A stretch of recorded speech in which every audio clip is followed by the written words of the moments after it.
5 মিনিটে রেস্টুরেন্ট স্টাইলের ইলিশ ভাপা টিপস সহ আজকে আমি তোমাদের এই মজাদার আস্ত ইলিশ ভাপা রান্না করা শেখাবো।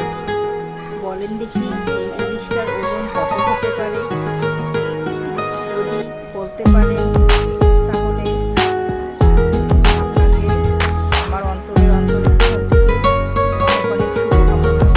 আমার মায়ের কাছে শুনতাম অন্যান্য সব মাছ বেশি করে ধুয়ে নিতে হয়। আপনারা কি শুনেছেন? কমেন্টে জানাতে ভুলবেন না কিন্তু। মায়ের কাছে মেয়েরা সবসময় অনেক বিষয়ে টিপস পেতে পারে রান্নার।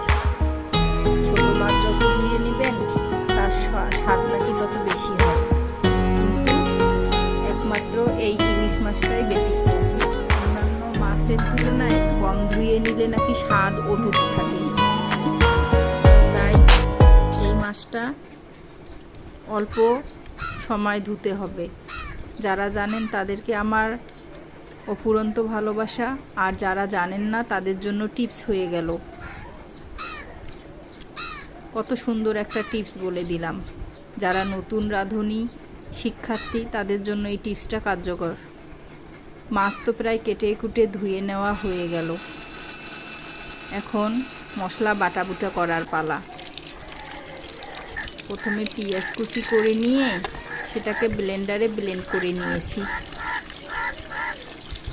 তারপর সমস্ত মশলাকে গ্রাইন্ডারে গ্রাইন্ড করে নিয়ে রেখেছিলাম। এখন সেই মশলাগুলোকে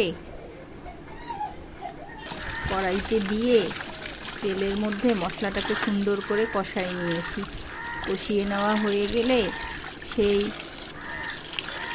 কষানো মশলার মধ্যে মাছগুলোকে সুন্দর করে নেড়ে নিয়ে মশলাগুলো মাছের গায়ে মেখে নিয়েছি। এখানে একটা উপকরণ দিলে মাছটা খেতে খুব সুস্বাদু হয়। আপনারা কি জানেন সেই উপকরণটা কি? আমি কিন্তু সেই উপকরণটা খেতে পছন্দ করি। আপনারা কি পছন্দ করেন কি না জানাবেন কমেন্টে। চিন্তার কোনো কারণ নেই। যারা বলতে পারতেছেন না তাদের জন্য বলে দিচ্ছি সেই উপকরণটির নাম। সেই উপকরণটি হচ্ছে ধনেপাতা।